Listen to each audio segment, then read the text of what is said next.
هلمند کې په یو ځل 14 بابا مساجد جوړ او ګټه اخیستنې ته وسپارل شول. دغه مسجدونه د لښکرګاو، درایي، سنگین، موسی کلا، کندهار، هرات، غځېدلي سړک، ګرشک او چانجیر پر لویو لارو جوړ او ګټه اخیستنې ته سپارل شوي دي. د دغو مسجدونو د جوړولو لړۍ د اسلامي امارت تر واکمنېدو وروسته په لومړي ځل د هلمند والي په هلو ځلو پیل او پر لویو لارو یې د مسافرو د اسانتیا په موخه 14 بابا مسجدونه په معیاري ډول جوړ کړل. د اطلاعات او کلتور ریاست مسؤلین وایي چې د اسلامي امارت د راتګ څخه وړاندې پر عمومي لارو مساجدو وجود نه درلود، نو پر لویو لارو تګ کوونکي د ګڼو ستونزو سره لاس او ګریوان وه. د دوی په خبره چې هلمند والي د خلکو یاده ستونزه جدي وګڼل، نو ځکه یې پر عمومي لارو 14 بابا مساجد جوړ کړل.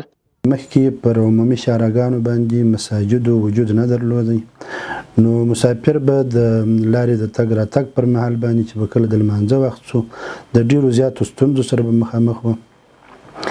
نو د هلمند د محترم حاجي والي صاحب په هڅو او په کوښښونو باندې چې د ملي تجارانو سره د خیریه بنسټونو سره همداسې د خپل د دولت لخوا څخه په دې کې ډیره هڅه وکړله تر څو پورې پر دغه عمومي شارعګانو باندې مساجد جوړ شي. نو لله الحمد تاسو په جریان کې یاست چې اوس پر دغه عمومي شارعګانو باندې 14 بابا مساجد جوړ شوي دي. د مسؤلینو په خبره چې د مساجدو د ساتنې لپاره ولایت مقام موظف کسان په دندو ګمارلي تر څو د همدې مساجدو پالنه په ښه ډول ترسره کړي. همداراز زیاتوي چې ولایت مقام په راتلونکي کې هم پلان لري تر څو پر لویو لارو او مهمو ځایونو د ولسونو د اسانتیاو په موخه ورته نور مساجد هم جوړ کړي. د محافظت او د خدمت چارې چې دي هغه منظم روانې دي. هر مسجد چې دی هغه ځان ته خادم لري چې د ولایت مقام لخوا څخه میاشتانه تنخواه ورکول کیږي چې هغه د مسجد حفاظت کوي، د مسجد د نظافت او د دغه رقم د اوداسه ځایونو او د تشنابونو نظافت او خدمت کوي. د لوی لارو موټر چلوونکو او د سیمې اوسیدونکو د سکون راډیو سره د خبرو پر مهال د دې مساجدو په جوړېدا سره خوشي وښودل او زیاته کړه چې دغه مساجدو کې د نارینه او ښځینه لمونځ کوونکو لپاره د لمانځه او اوداسه بیلابیل ځایونه او ټوله اسانتیاوې لري چې ډیر ښه او پر ځای اقدام دی. د دوی په وینا چې مسافر او پر لویو لارو تګ راتګ کوونکي له ګڼو ستونزو سره مخ وو. د اوداسه او لمانځه ادا کولو لپاره یې مناسب ځای نه درلود. دوی له ټولو مسؤلینو او ملي پانګوالو غواړي تر څو نور هم د مسافرو او ولسي وګړو د اسانتیاو په برخه کې لازم او پر ځای اقدامات وکړي تر څو خلک د ګڼو اسانتیاو څخه برخمن شي.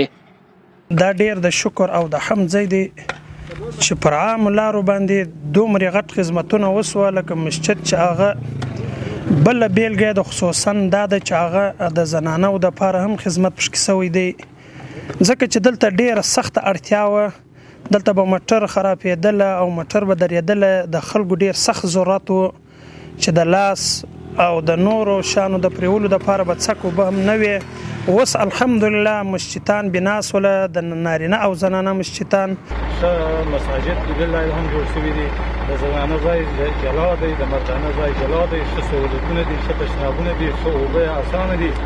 امارات هم ډېر مسجدونه پر لاره کې جوړ کړی، د اوداسونو ځای، مسجدونه هم مردانه هم زنانه الحمدلله ښه پرېمانه په لاره کې ده. خو هر ځای کې د تا زړه وي د لمونځ وخت یې بس په مغه ځای کې په یو شتاب کې که ملي باس یې که غټ موټر یې که کوچنی موټر یې، یعنې د اوداسو ځای مسجدونه ښه خوندوره الحمدلله بخي دي شکر. دا لومړی ځل دی چې هلمند کې د ولایتي ادارې، ملي پانګوالو او خیریه بنسټونو له لوري په یو وار 14 مساجد جوړ او ګټې اخیستنې ته سپارل کیږي چې له دې وړاندې یې ساری نه دی لیدل شوی. حفیظ احمد نصرت، سکون راډیو.